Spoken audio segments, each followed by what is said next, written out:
नमस्कार। चलिए आज एक ऐसी कहानी सुनते हैं जो भक्त और भगवान के बीच के उस गहरे रिश्ते को दिखाती है जिसके बारे में हम सब ने सुना तो है पर शायद महसूस नहीं किया। ये एक ऐसी गाथा है जो हमें सिखाएगी कि सच्ची सेवा का मतलब आखिर होता क्या है। तो कहानी शुरू होती है अयोध्या से। भगवान राम का राज्याभिषेक हो चुका है और माहौल में हर तरफ उत्सव है। महल में हर कोई, हर एक इंसान बस भगवान राम की सेवा करना चाहता है। लेकिन हनुमान जी, उनकी भक्ति तो ऐसी थी कि वो किसी और को प्रभु के पास आने का मौका ही नहीं दे रहे थे। दिन रात बस उनकी सेवा में लगे रहते थे। ये जो लाइन है ना, ये सिर्फ एक लाइन नहीं है बल्कि पूरी कहानी का सार है। हमारी आज की कथा इसी एक लाइन के पीछे छिपे गहरे रहस्य से पर्दा उठाएगी। ये बताएगी कि कैसे एक भक्त की लगन खुद भगवान की लीला का कारण बन जाती है। अब यहीं से कहानी में एक दिलचस्प मोड़ आता है। हनुमान जी तो 24 घंटे सेवा में लगे थे। इस वजह से भगवान राम के जो प्यारे भाई थे, लक्ष्मण जी, भरत जी और शत्रुघ्न जी, उन्हें लगने लगा कि उन्हें तो सेवा का मौका ही नहीं मिल पा रहा है। तो उन सबने मिलकर एक योजना बनाई। देखिए, इरादा बिल्कुल नेक था। सभी बस प्रभु की सेवा करना चाहते थे। लेकिन कभी-कभी नेक इरादों से उठाए गए कदमों में भी कुछ चूक हो जाती है ना। उन्होंने एक उपाय सोचा। उन्होंने एक पूरा टाइम टेबल, एक समय सारणी बना डाली। इसमें हर किसी के लिए सेवा का समय और काम तय था। सुबह का काम लक्ष्मण जी का, दोपहर में भरत जी का और शाम को शत्रुघ्न जी का। यहां तक कि माता सीता के लिए भी सेवाएं तय की गईं। लेकिन इस पूरी लिस्ट में एक नाम कहीं नहीं था। वो नाम था हनुमान जी का। अब भगवान राम तो अंतर्यामी थे, वो सब कुछ समझ गए। उन्होंने जब वो लिस्ट देखी तो उन्हें पता था कि ये क्यों बनाई गई है और इसका अंजाम क्या होने वाला है। उन्होंने अपने प्रियजनों की भावनाओं का मान रखा और एक रहस्यमयी मुस्कान के साथ उस पर अपनी सहमति दे दी।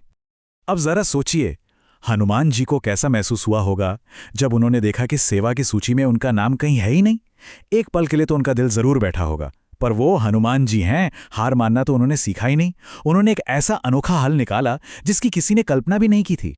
और यहीं हनुमान जी की अद्भुत बुद्धि और भक्ति की गहराई दिखती है। उन्होंने एक ऐसी सेवा चुनी जिसे किसी टाइम टेबल में, किसी शेड्यूल में बांधा ही नहीं जा सकता था। सेवा थी, जब भी भगवान राम को जम्हाई आएगी तो वो बुरी नजर से बचाने के लिए चुटकी बजाएंगे। अब बताइए, जम्हाई का कोई समय होता है क्या? और इसके बाद तो हनुमान जी उस सेवा में ऐसे डूबे कि देखने वाले हैरान रह गए। उनकी नजरें एक पल के लिए भी भगवान राम के चेहरे से नहीं हटती थी। उन्होंने अपनी हर आदत बदल दी, यहां तक कि प्रसाद लेने का तरीका भी बदल दिया, ताकि उनका दाहिना हाथ हमेशा हमेशा चुटकी बजाने के लिए खाली रहे। कहानी उस रात पर पहुंचती है जहां ये पूरा रहस्य अपने चरम पर पहुंचने वाला था। एक रात हनुमान जी को आदेश मिला कि वो जाकर आराम करें, लेकिन भक्त का मन कहाँ मानता है। वो दूर महल की एक बालकनी से ही अपनी सेवा में लगे रहे। जरा उस दृश्य की कल्पना कीजिए। सारा महल सोया हुआ है, हर तरफ शांति है, लेकिन दूर बालकनी में एक भक्त अपनी सेवा में लीन है। वो लगातार भगवान राम का नाम जप रहे हैं और अपनी उंगलियां चटका रहे हैं, क्योंकि उन्हें अपने प्रभु से एक पल की भी दूरी मंजूर नहीं। और तभी महल के अंदर कुछ बहुत ही अजीब होने लगा।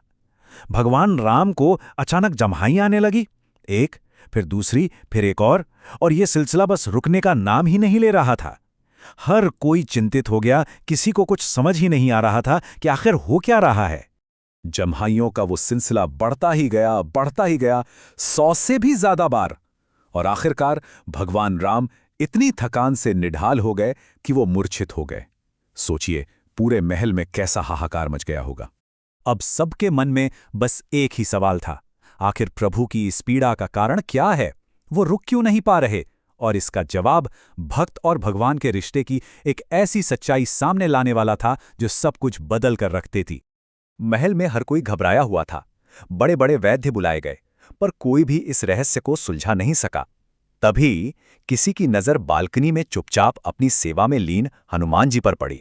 और फिर जो हुआ वो किसी चमत्कार से कम नहीं था। हनुमान जी को तुरंत भगवान राम के पास लाया गया। जैसे ही उन्होंने अपने प्रभु की यह हालत देखी, उन्होंने फौरन चुटकी बजाना बंद कर दिया। और उसी पल, ठीक उसी एक पल में भगवान राम की जम्हाई रुक गई और वो बिल्कुल स्वस्थ हो गए। ये सीधा कनेक्शन था भक्त की क्रिया और भगवान की प्रतिक्रिया का। और यहीं पे कहानी का वो सबसे बड़ा राज खुला। अब तक सब यही सोच रहे थे कि हनुमान जी भगवान राम की जम्हाई के जवाब में चुटकी बजा रहे हैं। पर सच तो इसका बिल्कुल उल्टा था। असल में भगवान राम अपने प्रिय भक्त हनुमान की भक्ति से भरी उस चुटकी को स्वीकार करने के लिए, उसका मान रखने के लिए जम्हाई ले रहे थे। जब ये सच्चाई सबके सामने आई तो माता सीता और सभी भाइयों की आंखें खुल गई। उन्हें अपनी भूल का एहसास हुआ। वो समझ गए कि हनुमान जी की भक्ति कितनी गहरी, कितनी असीम है और सच्ची सेवा को किसी नियम या समय सारणी में कभी नहीं बांधा जा सकता। तो ये कहानी हमें यही सिखाती है, सच्ची भक्ति किसी नियम या काम में नहीं, बल्कि उस काम के पीछे छिपे प्रेम और भावना में होती है। कोई भी काम छोटा नहीं होता अगर वो पूरे दिल से किया जाए। ये भक्त और भगवान के बीच के उस अटूट आध्यात्मिक बंधन का एक खूबसूरत उदाहरण है। आखिर में ये कहानी हमें एक गहरे सवाल पर सोचने के लिए मजबूर करती है। कोई भी मामूली सा, साधारण सा काम कब और कैसे प्यार का एक गहरा प्रतीक बन जाता है। जरा सोचिए, हमारी अपनी जिंदगी में भी छोटे छोटे काम जब पूरी लगन और प्यार से किए जाएं तो वो कितने असाधारण और कितने खास बन सकते हैं।